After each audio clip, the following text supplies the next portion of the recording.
Ladies and gentlemen, good day and welcome to the Anupam Rasayan India Limited Q4 FY26 earnings conference call.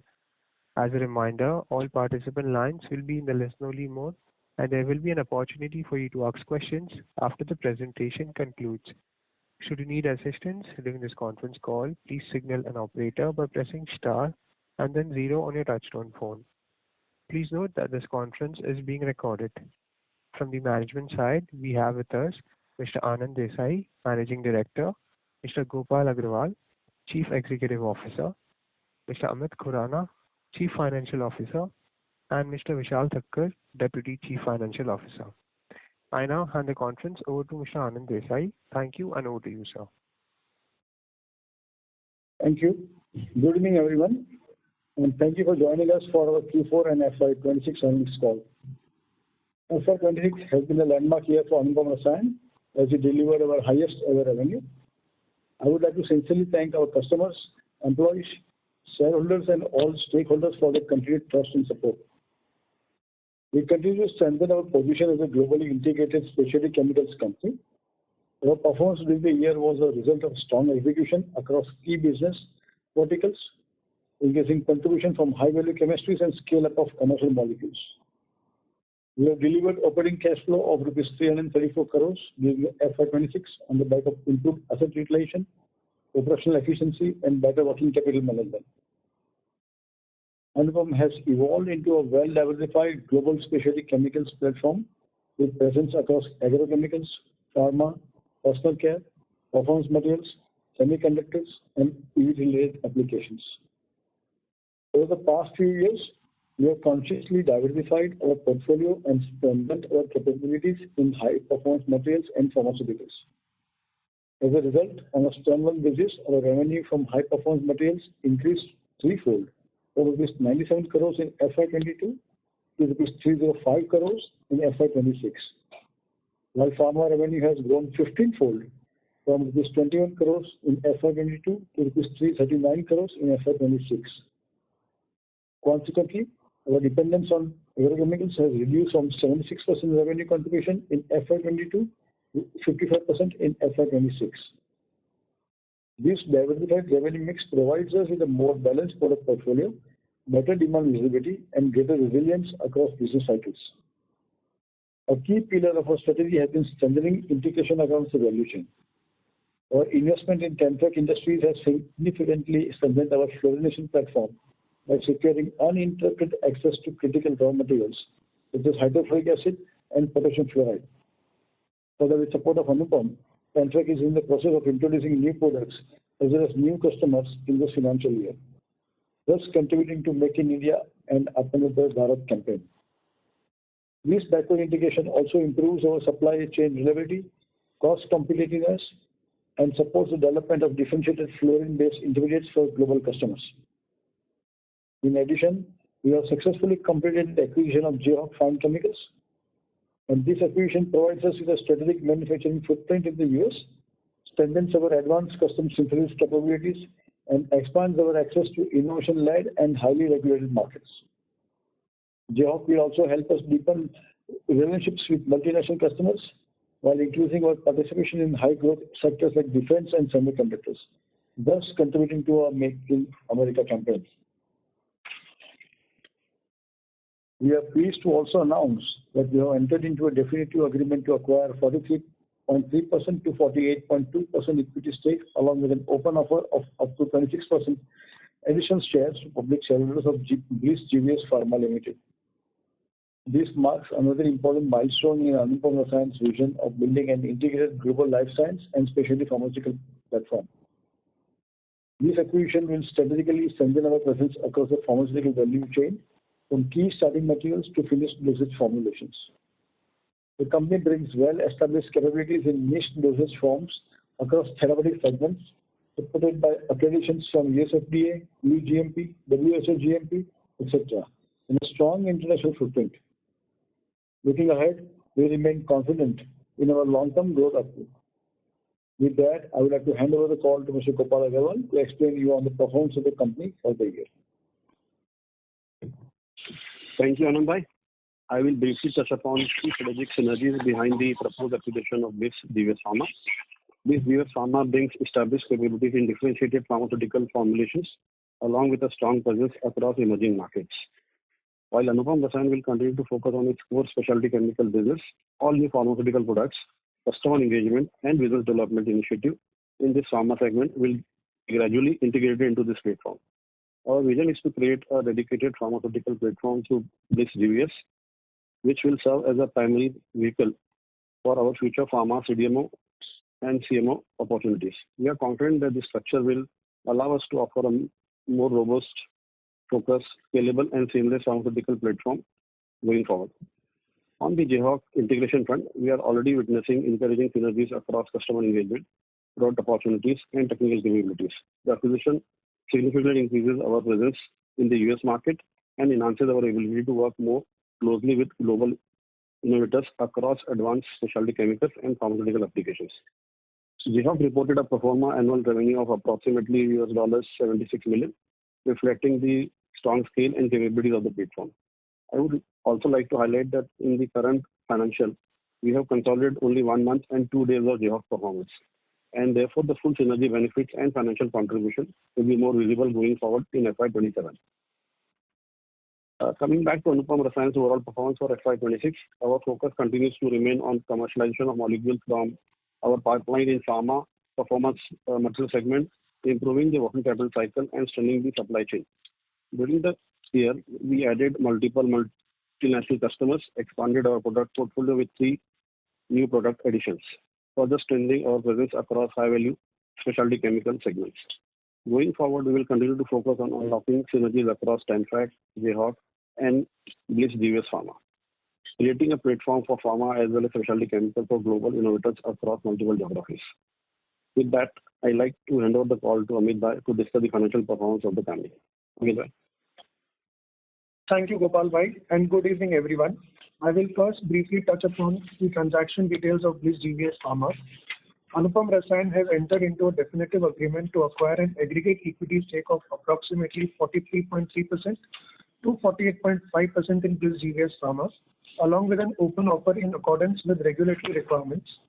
The transaction will be funded through a combination of approximately 300 crores via non-convertible debentures and non-controlling, non-voting equity instruments for the balance consideration. Coming to Anupam's operational performance, our working capital and inventory levels improved over the year, due to which we have achieved operating cash flow of rupees 334 crores. This improvement is in line with our guidance of working capital improvement, and we further expect it to improve in FY27. During the year, we did capex of rupees 315 crores towards the last leg of the capex program, and with that, all our plants are commercialized. We are not envisaging any major capex in near future, as current capacity is enough to take care of the near-term growth. Looking ahead, we remain positive on our growth trajectory, supported by strong execution of existing LOIs and contracts, commercialization of new molecules, and the synergies expected from our recent acquisitions and strategic initiatives. With that, I would like to hand over the call to Vishal Bhai to discuss the financial performance of the company in detail. Thank you, Amit Bhai, and good evening, everyone. I would like to share some key financial performance highlights for the quarter and full year. The consolidated financial highlights include Tenfac and 1 month and 2 days of Jayhawk's for Q4 FY26. Total income was at rupees 639 crores as compared to rupees 506 crores in Q4 FY25, up 26% YOY. EBITDA, including other income, was at rupees 141 crores as compared to rupees 150 crores in Q4 FY25, translating to an EBITDA margin of 22% for this quarter. Profit after tax was at rupees 56 crores as compared to 63 crores in Q4 FY25, translating to a 9% profit margin in this quarter. Consolidated financial highlights include Tenfac and 1 month and 2 days of Jayhawk for FY26 as well. Revenue from operation was at rupees 2,384 crores as compared to rupees 1,448 crores in FY25, up 65% YOY. EBITDA, including other income, was at rupees 543 crores as compared to rupees 412 crores in FY25. This translates to an EBITDA margin of 23% for FY26. Profit after tax was at rupees 222 crores as compared to rupees 160 crores in FY25, translating to a PAT margin of 9% in FY26. Our business vertical wise revenue on standalone basis for FY26 is as follows. Agrochemical segment contributed 55% of our revenue. Pharma segment contributed 20% of our revenue. Performance material contributed 18% of our revenue, and balance was 7% contributed by personal care. Thank you. And now we open the floor for the questions. Thank you. We will now begin the question and answer session. Anyone who wishes to ask a question may press star and 1 on their touchtone telephone. If you wish to withdraw yourself from the question queue, you may press star and 2. Participants are requested to use handset while asking a question. Ladies and gentlemen, we will wait for a moment while the question queue assembles.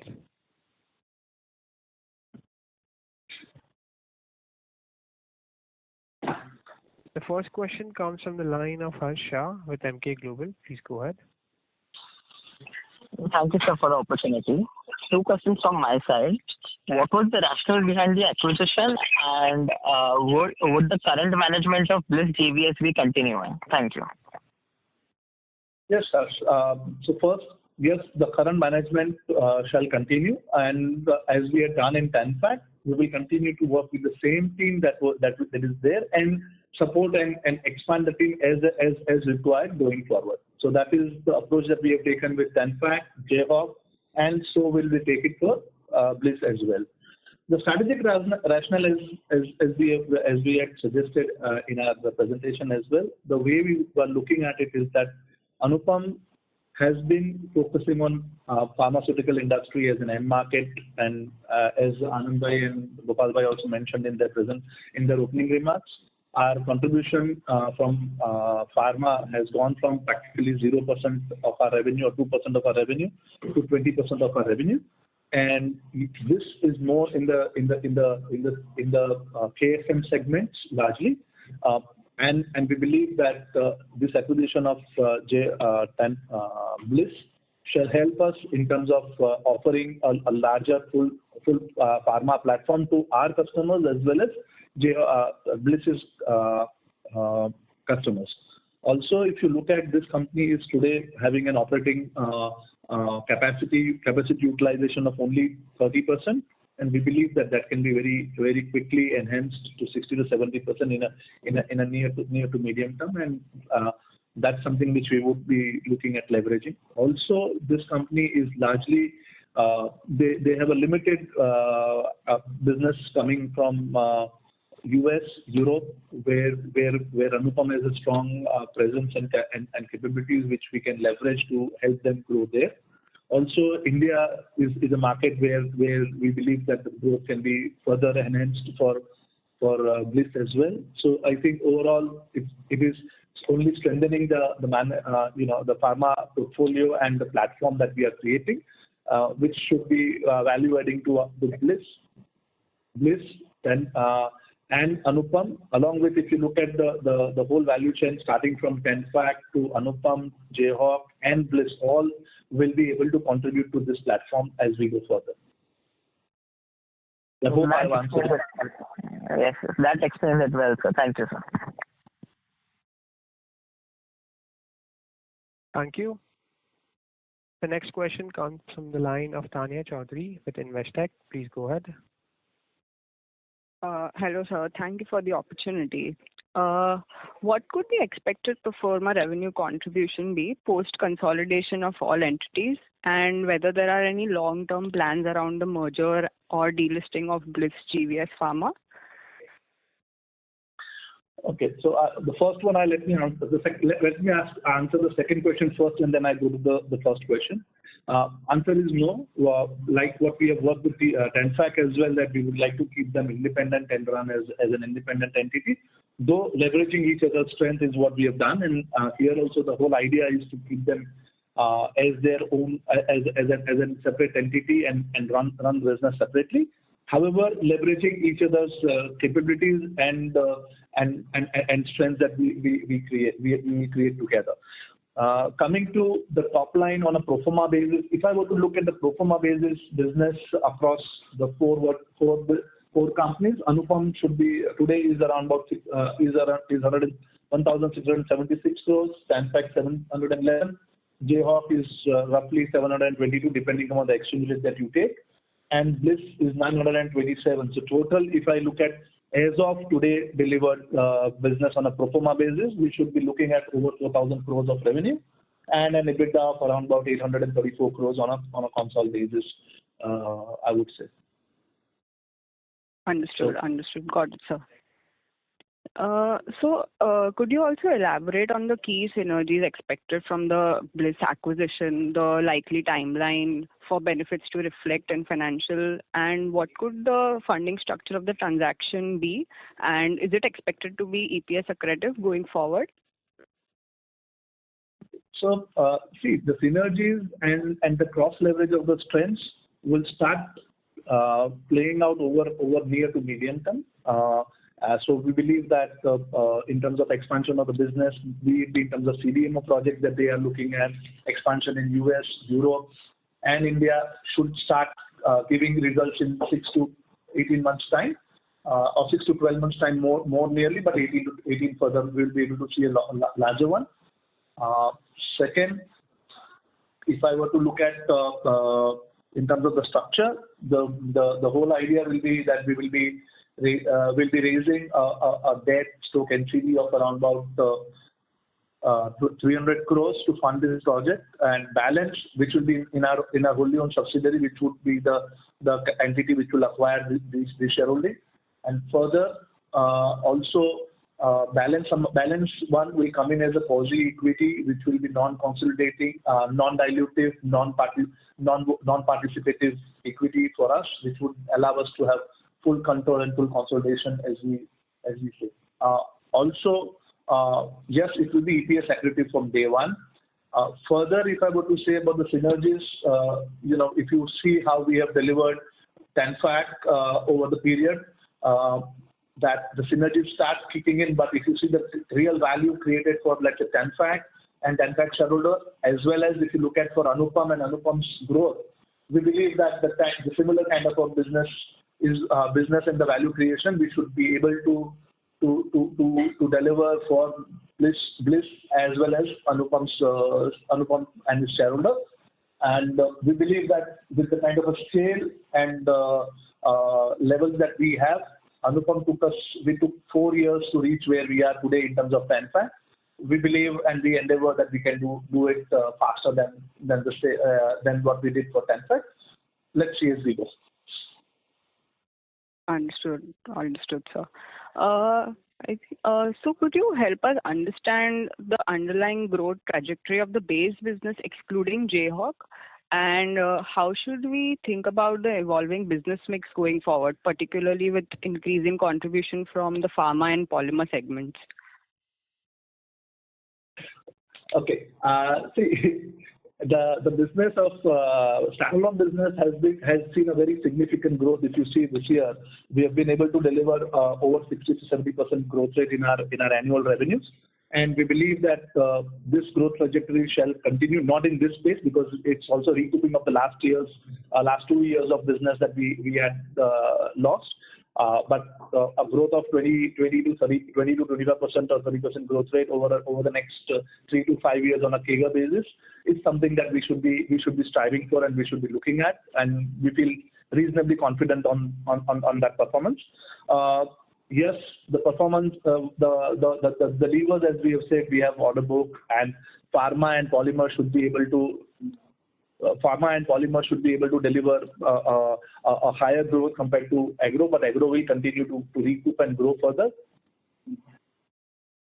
Yeah, and then if you look at the EV and the Elementium contract and the other contracts that we are looking at, that should drive a significant growth. So we believe that the growth trajectory here in standalone business continues to grow across all the three verticals, and then in fact, then Jayhawk, and then this. All three put together should be able to give a further fillip to the company's performance. I hope I have answered your question. Yes, sir. Got it. Last question. How is the debt repayment schedule likely to shape up now post the recent acquisitions, and what would the broad interest cost look like over the medium term? Okay. Look at it this way, that today my balance sheet carries around about 1,500 crores of debt on a consolidated basis, on a gross level basis.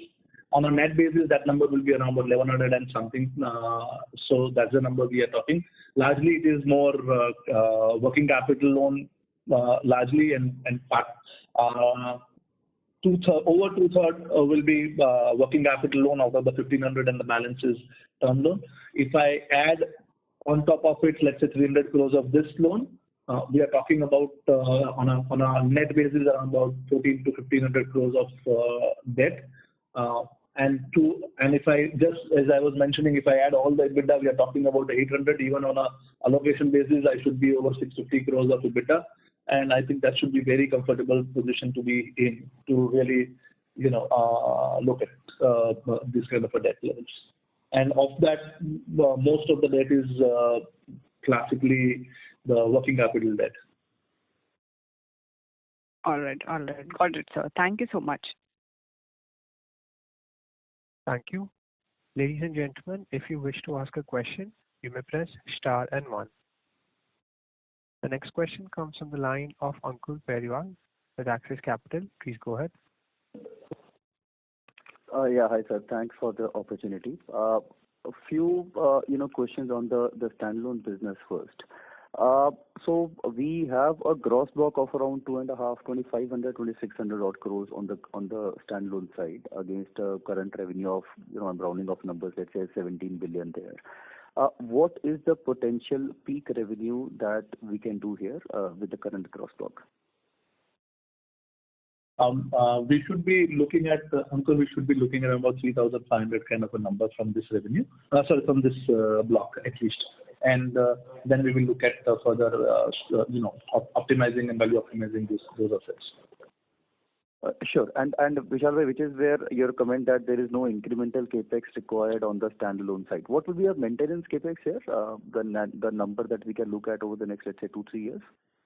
I would say around 50 odd crores of maintenance capex, and then if there are some operational efficiency programs that we do, then that will be in similar or little less number than I would say. So I think 50 to 75 crores is what you can look at capex, where it will be maintenance, and then plus a bit of an efficiency program that we continue to do if we have to.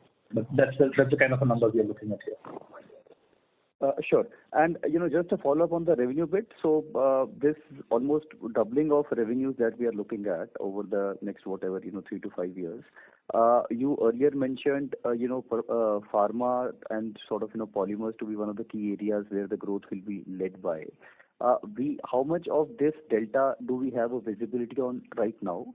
And how much of it is a function of the synergies coming from, either Jayhawk or Bliss? So if you look at my order book itself is around about 14,000 crores. If I just even take a 7-year average, 6-year average, or 6-year average only, if I take, we are talking about 2,200 crores of additional, of which part of it is comes to let's say 17 to 1,800 crores of additional incremental revenue can come on an annual basis from this pipeline, which would have a part of agro and part of polymer business. Over and above that, polymer business, there are other new projects which are coming in which should also feed this growth. And pharma is as we discussed in the opening remarks by Anand Bhai and Gopal Bhai, that business has been continuously growing, and we believe that organic growth coming from Indian market should be sufficient on a standalone basis. Any synergies coming from, let's say, Jayhawk and Bliss is on top of it that I would suggest as of now. But you rightly said that would be there, and that itself will also help us and both the entities also grow faster. That definitely is there. Sure, Vishal bhai. And from a margin profile perspective, right now, more than 50% of the revenues are coming from agro. And if I look at FY26 EBITDA margin, EBITDA is the right number to look at, right? Because there is a very significant variation in the gross margins here. So some cost elements up and down maybe. Yeah. So No, I agree. Yeah. Sorry, just to complete that bit. So if I look at, the EBITDA margin profile for the company, and given that large part of the growth will be coming from pharma, first clarification, whether pharma polymer will be margin accretive versus agro or versus the current business. And secondly, how do you see the working capital, playing out, given that pharma, to my mind, will be lower on working capital versus agro? And how should one look at, this bit playing in the next, let's say, 3 years? Perfect. So, Ankur, first, you're spot on. We should be looking at Anupam from a EBITDA perspective. Two, if you look at agro, pharma, or polymer, the business, the way we have constructed and way we have developed the business model, the whole focus is to have a particular targeted margins that we would want to have. And the numbers that we have been guiding historically, I think on a blended basis, we should be able to look at those kind of numbers in the range that even this year's numbers represent. I believe that's the kind of a number I would really go with for now, and I think that's the number that going forward on an outlook basis also, I'm more comfortable with. So that's a bit on this. Now, on the working capital side, if you see, the trajectory has been very, very, very encouraging. We have been able to improve our working capital significantly, and we believe that we shall continue it. If I look at on a pro forma basis, because see, the Jayhawk's assets and all the balance sheet has been consolidated line by line 100%, but the revenue and the margins have been only for the 1 month and 2 days. So if I just do it on a pro forma basis, I think the number should be on a consolidated basis. The working capital number should be in the range of 250 to 220 odd days, kind of a number on a pro forma basis, is how to say. But even on a absolute basis, excluding Jayhawk also, we've got the numbers to around 240 days, 250 days of working, 240 to 250 days of working capital. So I see that this trajectory is there, and I believe that the trajectory should continue as we go. I hope that's fair. Sure, Vishal bhai. Just one clarification. My working capital comment was more standalone, so which is there. And with the business mix changing, as in pharma and polymer going up, your if I got you right, you said broadly we will be continuing with our FY26 margin, the broad range, 24% odd EBITDA margin there. So shouldn't a higher share from pharma or polymer be one accretive on margin as well as on a faster reduction in working capital? I agree. So when I'm saying on a standalone or a console, yes, you are right that the working capital would change significantly, and we will have a far better working capital management. And the reflection today itself, if you look at it, today we have generated a console of 330 and console standalone of 74 crores of operating cash flow compared to console PAT of 222 and a relevant number in terms of my standalone numbers as well. So that conversion from working capital into cash is happening. You are right. Pharma and polymer will continue to give us that additional improved working capital margins. See, yes, there will be upward bias. I accept and agree with you. The only thing is right now I do not want to guide because these are all ramping up products, and once they fully ramp up, they will have a far different margin profile. But yeah, there will be upward bias to that. I agree with you. Great, sir. Just last bit, on the tax rate, at least at the standalone side, we have seen a sharp reduction in the last couple of years. So if you can, guide what should we take that going ahead. And just second, a clarification. In Bliss as well as in Jayhawk, are there any common customers across the business segments, pharma, performance, etc., which are there across Bliss or Jayhawk and a standalone operation? Thanks. Okay, so first on Jayhawk, yes, there are common customers which are there, and there are common significant customers as well, and there are complementary customers also. So there are few new customers that Jayhawk will offer to us, where we can showcase our product and our services and offerings. And same way for us also, we will be able to offer to Jayhawk new customers that we have, which they can leverage on. So yes, there will be. Also, if you look at it in terms of Bliss as well, there are few customers where, especially on the CDMO side, that they are working with, and also we have few customers where we are working with. So yes, there will be overlap and cross pollination. Both will happen there, and there is a fair bit of a synergy that we will see in terms of that. And also one more thing that I want to guide or want to emphasize on, Ankur. When you go to any customer, High standalone going, or Jayhawk standalone going, or a Bliss standalone going, or even Tenfact for that matter standalone going, versus we going as a platform, will really add a lot of value and probability to success. Especially if you look at the recent Tenfact's addition of customers, there would be a significant value that we would have offered to Tenfact and its customers to really attract them. So that continues that way. Yes, we are envisaging a lower tax rate going forward. I think going forward we should be looking at around about 25% as a tax rate going forward. This is on the standalone side, right? This is on the standalone side, yes. Great, sir. Thank you for answering all my questions. Congratulations once again, and all the best. Thank you. Thank you. Thank you, Ankur. Always pleasure to interact with you. Thank you. The next question comes from the line of Meet Gara, an individual investor. Please go ahead. Congratulations, team, on the Bliss acquisition. Over the last 1 year, we have seen the company moving from LOI spree to now acquisition spree. Just wanted to get an understanding from you that how should one see Anupam over the next 3 to 5 years, considering this multiverse, kind of acquisitions and how the LOI revenue will flow in?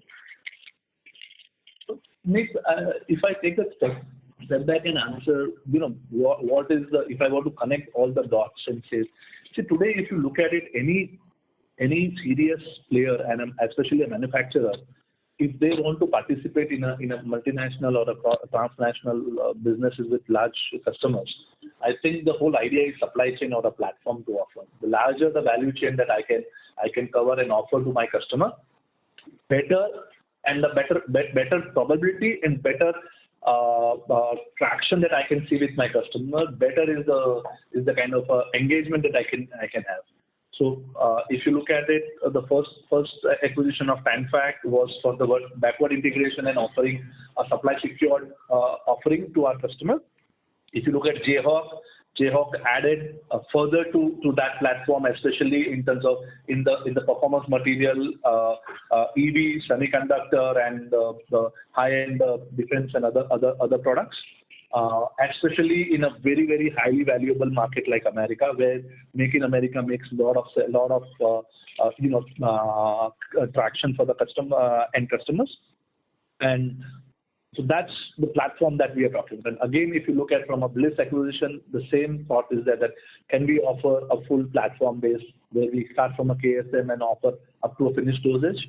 And yes, synergies will take its own time to deliver, but there is always a cross leverage that we are able to offer. Even today, if you look at Tenfact, they have done well. We have been able to help them in terms of product portfolio and otherwise. And same is that supply security has helped us in terms of getting not many more contracts and LOIs from our customer. So I think it is synergistic for each of us here. And the whole idea is offering a full solution or a larger solution than a narrow solutions. Got it, sir. That was very well explained. One more question over here. So wanted to just check why did the Bliss promoters sell the company, and why did they choose Anupam as a buyer? So see, first let me talk about there was a succession planning there, which was the reason that they had to sell. The selling promoter is a very senior citizen, and he is survived. He has two daughters, and hence the whole idea was for them to really, for him to really, liquidate his shareholding in the company and offer cash and succession to cash to their family and let them decide what to do with their money. Also, why Anupam and why I say we have been in touch with the Bliss promoter for last 2 years, and they believe in our vision, the way we work, the way we operate, our ethics and ethos. Also, they saw what we did with Tenfac. They saw what are our plans that we are doing with Jayhawk as well, and the trajectory that we have been able to offer to Tenfac, retain that team, retain their manpower, and work with the existing management and help them wherever they need to grow. Have that independence of a very classic blend of independence versus support approach. And that's one of the strong reasons that the selling shareholder chose Anupam.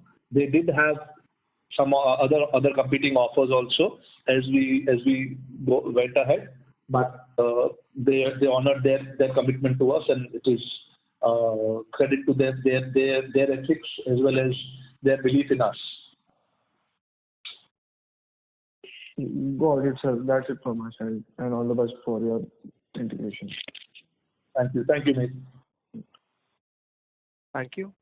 The next question comes from the line of Dhruv Bajaj with Growth Sphere Ventures. Please go ahead.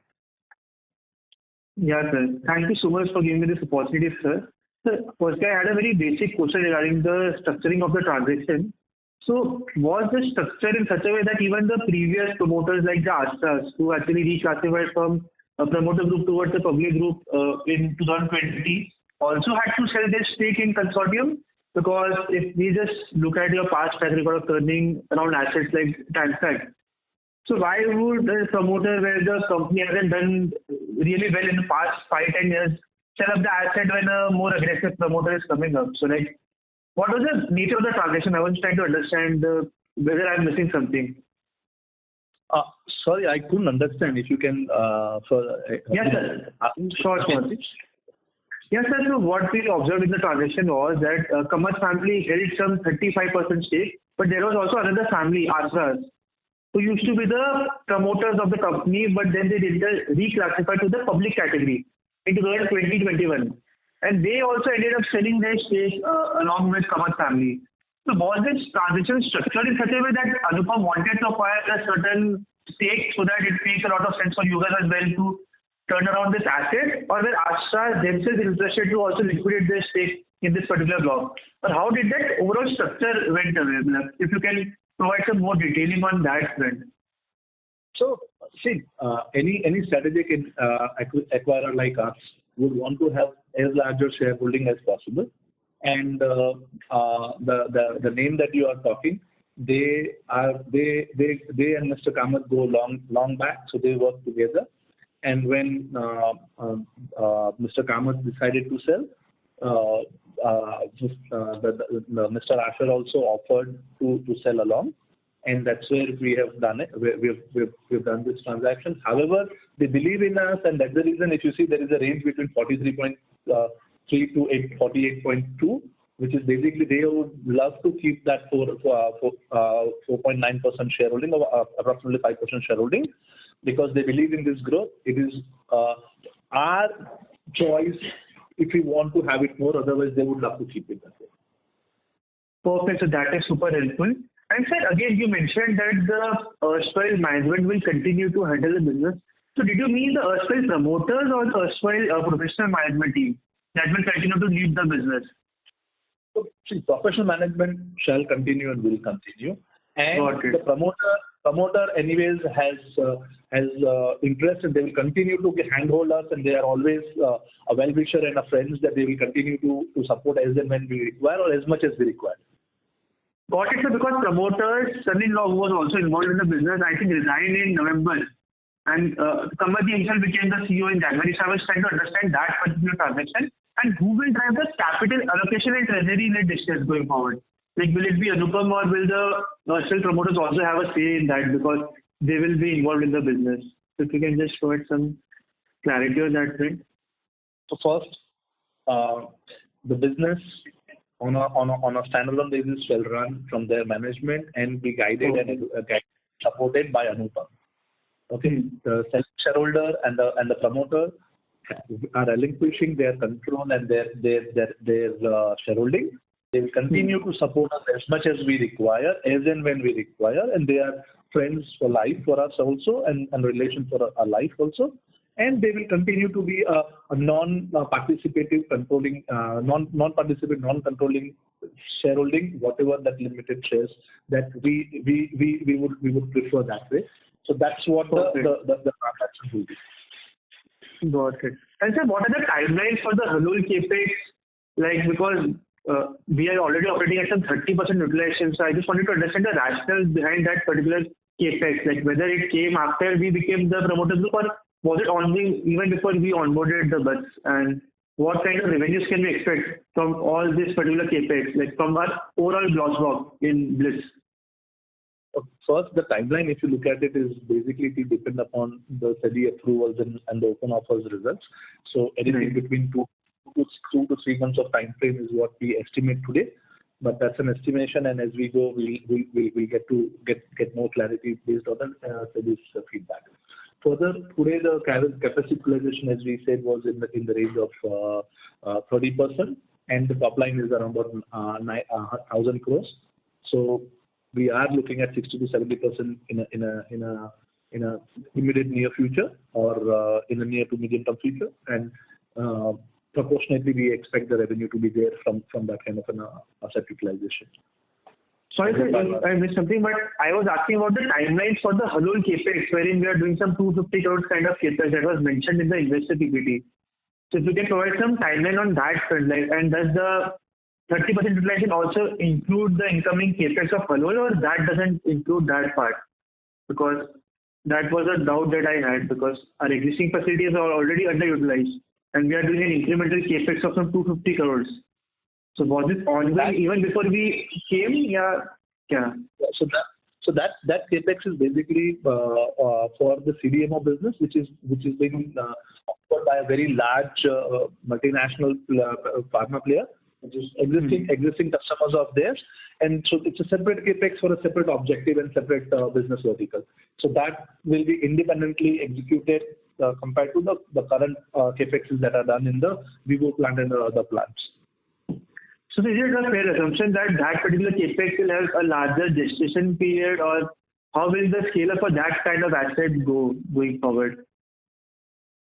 So that has a very strong high capex. The asset turnover should be in 4 to 5 times of the asset investment. But let's not. So today we are talking about Anupam right now. Let us get the control. We have just signed a definitive agreement. Give us a little bit more time, and then we can come back with you when you consummate this transaction. I think that would be fair from my side, because I do not want to speak on behalf of that entity. This as well, they are listed entity. We have not yet consummated this transaction that we make statements on their behalf. Definitely. Thank you so much. Whatever I've said is only from the public knowledge that we have right now. So please have that, and I hope that the safe harbor applies here. This is only our view about this business based on the public information that we have. So please be mindful of that. If I've made any statements, please have that caveat on this, please. I hope you appreciate the sensitivity. We are a listed entity. They are also a listed entity. So please take it in that context and light, please. Thank you, sir. The next question comes from the line of Varun Pinto with Asian Capital. Please go ahead. Hello. Hi, sir. Am I audible? Yes, you are audible very much. Please go ahead. Hi, sir. I apologize. Even my questions are going to be around Bliss Pharma only.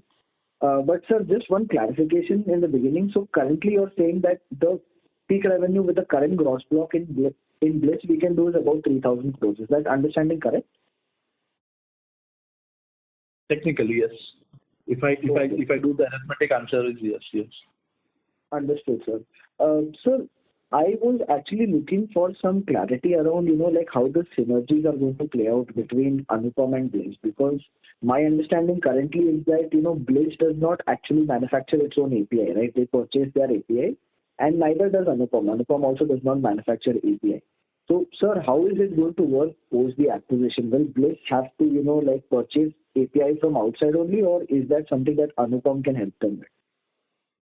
So, see, we are looking at one facet of the synergy, which is basically we are talking about vertical integration here, which is on the FDF side. However, I'll come to that in a minute, but look at it that they are, as we were talking about in the earlier question itself, that there is a large project that they are working with a very large multinational company for a CDMO big project. Now, that's something which Anupam coming in improves the probability and the quality and the value creation there that can be there. There is a potential that we can add to that. Right? That's one or couple of projects. There will be more projects that we can bring there. We can bring it into that platform. And even today, Anupam is talking to Anupam's existing customers also are talking to us about these CDMO projects and CMO projects, which we can leverage both capacity and capabilities to really offer that solution to our customer. So that's one that I am saying. Second, as we were saying, that this asset is right now limitedly used right now, and because it has just recently completed capex, this we will be able to leverage our expertise in the regulated market like US and Europe, where they have permissions and approvals to expand very quickly, and that's something which we can add. Understood. And we have our plan laid out on how we think about running it. Once we acquire, we'll sit with the management, work with them, and build that, create a joint plan and an integration plan for this growth. Understood, sir. Understood. And this is exactly, if you see, this is exactly what we did with Tenfac. You see the kind of effort that we have made and the results we have created for Anupam. Its revenue has significantly, the profitability has gone significantly. We believe there is room to deliver similar kind of a results for here as well. Absolutely, sir. Sir, just one clarification. The CDMO that Bliss will be doing, that will be largely around finished formulations, right? Let us wait for that. I don't think I should be answering on behalf of the Bliss management today, because that's their prerogative right now. Let us acquire, let us consolidate this business, and then I consummate this business at least first, and we will definitely answer that going forward. But apologies, it would be inappropriate for me to make that statement today. Okay, sir, no problem. Sir, lastly, one question that I have is Anupam getting into the pharma business and entering the regulated markets. Would that be looked at as a conflict, from our customers' point of view? I think this market is a very large market. There are enough examples where you will be seeing that somebody is doing all the three steps, so KSM, APIs, CDMO, as well as finished dosage. It's only we need to be mindful. We need to be more selective, strategic about our choices and about our therapies where there are product profiles that we will work with. And I think there is enough room. We are here talking about a 1,000 crore company today. Even if we let's say go 5x also, we are talking about $500 million of revenue. I think in the space of pharma industry, I think it is not anything very significant that really the conflicts can come up. That's my personal view. I'll leave it here. Understood, sir. Okay, sir. I think that is it from my side. Thank you so much for answering all the questions. Pleasure. The next question comes from the line of Saket Saurav with Sagari Capital. Please go ahead. Hi, am I audible? Yes, please. Yeah. Thanks for the opportunity and congratulations on the deal, sir. So my first question would be, if I consider the platform excluding Bliss, what would be our Africa exposure and what would be Bliss's Africa exposure? Because this is where I think geographically, do you think that Anupam and the rest of the platform, excluding Bliss, is Africa, say, a very attractive proposition? Because if I'm not mistaken, Bliss had a fair exposure to Africa. So that would be my first question, sir. So first, Anupam right now has no exposure to that geography. I will leave that company's Bliss's exposure. Yes, they are. We understand they're largely there, but that's one part of the synergy or the business that we were talking about, and that's what I was saying earlier. There are many more things. It's that business runs. That business is capable of. That management is capable of running that business in a manner. We are focusing on creating a platform. They have approvals in US, Europe, and India. We will leverage that. They have a lot of molecules also approved that, which is what we will leverage. So I think there is lot more opportunities beyond only geographical aspect of business strengths that I would say. In fact, that's a complementary strength between the two companies, which we will be able to leverage.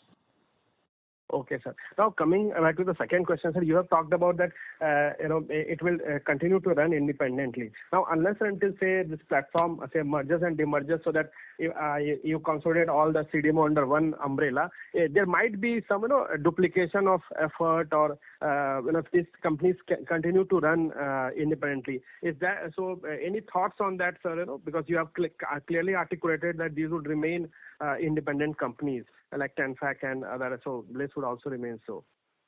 Let me use a little bit of a humor, but and pardon me on that. But look at what has happened to Tenfac and Anupam. Both of us have done well. Both of us have been able to leverage each other's strength, and we both are doing well.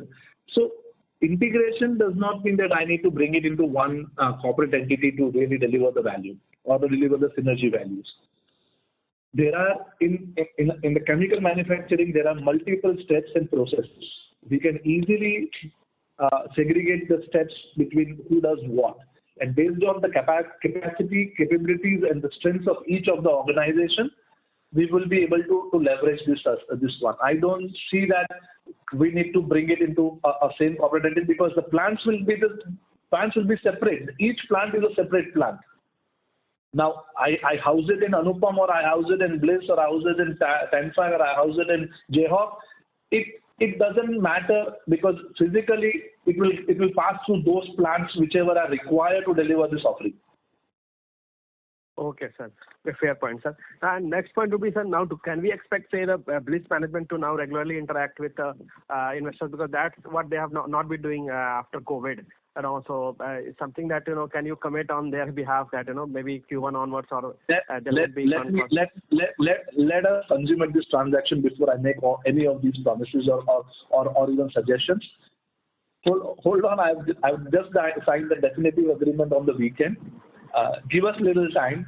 We will answer these questions, but I hope you appreciate that it is little too early for me to really promise on behalf of a company which today is not under market. No, I appreciate that, and thanks once again for this deal, and appreciate you answering with such clarity and openness. Thanks, I appreciate this, and best of luck for the deal. Thank you. I promise you I'll answer these questions. Just give me a little time. No, sure, sir. I think we have waited for so long, so sure, say a couple of months won't make much of a difference. That's for sure. It's a long-term deal. And look at Tenfac. Tenfac at an appropriate time has now started being more active with its shareholders and investors, and we promise you for the others as well. Sure, sir. So, see, that has been one of the feedbacks. We have tried to reach out, again, funds and individuals, but that has been one of the focus areas. So I thought, let me bring this to your attention, and hopefully this get addressed. But I understand all your points, sir, that once the deal is consummated, then maybe we are better placed to take this forward. Yeah. Thank you. Thank you very much. Thank you, sir. Thank you. Best of luck. The next question comes from the line of Himesh Shah, an individual investor. Please go ahead.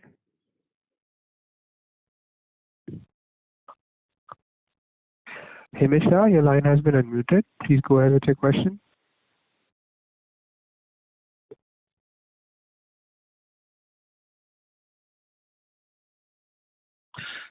There's no response from the current participant. Thank you, ladies and gentlemen. That was the last question for today. I now hand the conference over to the management for closing comments. Thank you all for your active participation and interest in us. On behalf of the management of Anupam Rasayan India Limited, I thank you all for joining us on our post-earning call today. We hope we have been able to answer and address majority of your queries. Should you have any more queries, you may reach out to our investor relation partner, Strategic Growth Advisor, for any further queries that you may have, and they will connect with you offline. We now close the call. Thank you all. Thank you. On behalf of Anupam Rasayan India Limited, that concludes this conference. Thank you all for joining us, and you may now disconnect your lines. Thank you.